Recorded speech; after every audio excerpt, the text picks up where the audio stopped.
The first of the man who shirt-fronted Vladimir Putin, who took on Islamic State, who stopped the boats, and killed off, of course, Julia Gillard's destructive carbon tax. Former Prime Minister, my old boss, Tony Abbott, who joins us now from Sydney.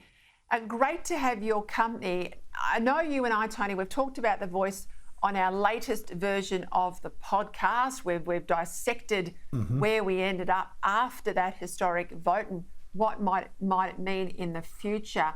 But we haven't done it on air. And I have to say, I know you have watched this fallout in the chamber with the Prime Minister, who doesn't seem capable of taking that vote from the Australian people and then implementing positive Indigenous policy to change the game, but also deal with commitments on treaty, which clearly Australians don't support. Well, that's right, Peter. As the Prime Minister kept saying, on no fewer than 34 occasions, it was voice, treaty and truth, the Uluru agenda in full. And in voting against the voice, the public clearly also rejected a treaty and truth as well. And I think it's high time the Prime Minister accepted that. I do want to stress, though, that in voting no, people weren't rejecting Aboriginal people. They were just rejecting the separatist agenda, which was behind the whole Uluru Statement. And I think, Peter, there's all this talk about reconciliation being damaged. Well, maybe we need to rethink what we mean here.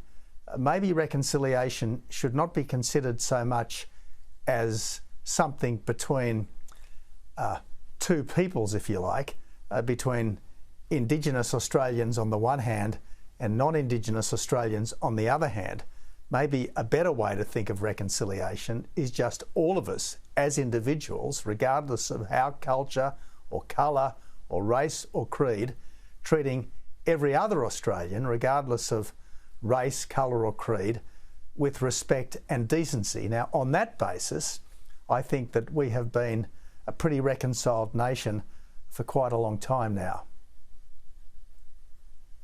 Jacinta Price said after that vote that we've got to move on in terms of ushering in a whole new paradigm for Indigenous affairs policy in this country. She's pushing very hard, as you know, for a Royal Commission into child sexual abuse in remote communities. And she wants an audit of the billions we spend as taxpayers to find out, the money leaves Canberra, as I often say, but it does not hit the ground as it should. What do you think has got to happen now as a priority? Well, I certainly don't think that the no vote means that we give up on trying to make a difference. I think what it means is that we should try to make a difference in much more effective ways. And as I often said in government, it's easier to spend money. It's hard to make a difference. And we're currently spending something like 50% more per student on education in remote Australia than the rest of the country. And yet, plainly, if the kids aren't at school, the money isn't having an effect. So we've really got to go back to basics in these remote places and ensure that the kids do actually go to school. Wherever possible, the adults are actually at work or doing something useful for their community, and that communities are policed. And the biggest obstacle to these things has not been lack of spending or lack of goodwill. It's been a reluctance to have the same expectations of Aboriginal people as he would have of every other Australian, based on what I think is a largely misguided sense of guilt about the past. Now, the great thing about Jacinta Price and Warren Mundine, who I think are national heroes, is that they were just as proud of their Australian identity as they were of their Indigenous identity. And they appreciate, in a way that some of the other Indigenous leaders I don't think have, the leaders who are much more into identity politics, they appreciated that all of us are, in a sense, a mixture of identities, and no one should, as it were, drive out the others. As Bob Menzies and John Howard often used to say, I think it's very apt particularly at this time, the things that unite us as Australians should always be more important than anything that divides us. All right, let's go to the Middle East, because I've said, much of this week, it's an absolute tinderbox. There's deployments now of Australian troops. We don't know the number. That was confirmed today by the Defence Minister, the Acting Prime Minister, Richard Marles. You've got the French President Emmanuel Macron. He has visited the region, as has Rishi Sunak and others, and I'll get to a question there regarding our Prime Minister in a moment. But Macron has said we should have a global coalition to fight Hamas in Gaza. Now, the PM's not keen. Our Prime Minister says he's not keen. He doesn't want to trigger a wider conflict, he said. He's focused on humanitarian aid. The UN's focused itself too on humanitarian aid. It's trying, I think, erroneously not to take sides. I do think there are sides between a nation state like Israel and a terror entity like Hamas.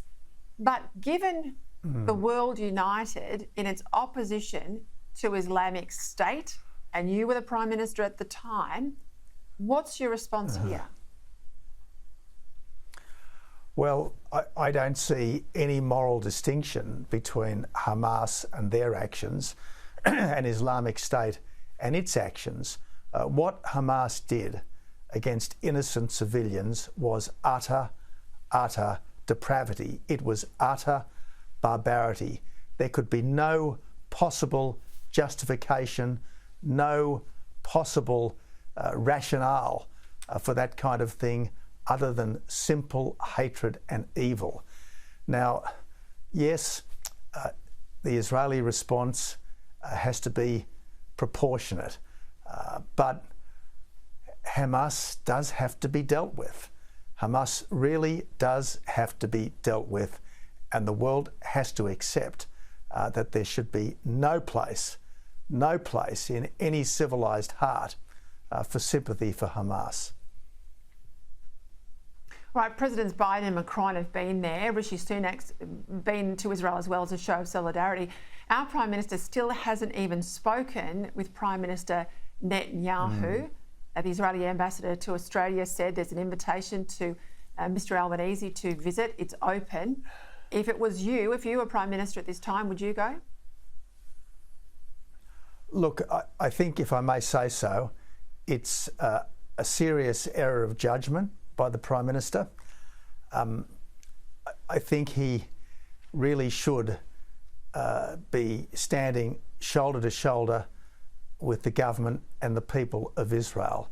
That doesn't mean he has to agree with everything the Israeli government has ever done. When it comes to Hamas on the one hand and the Israeli government on the other hand, there should be no question of even-handedness, certainly no question of moral equivalence, none whatsoever. You just have to be clearly on the side of a government which is trying to protect its people from potential extinction. Former Prime Minister Tony Abbott, thank you for your time.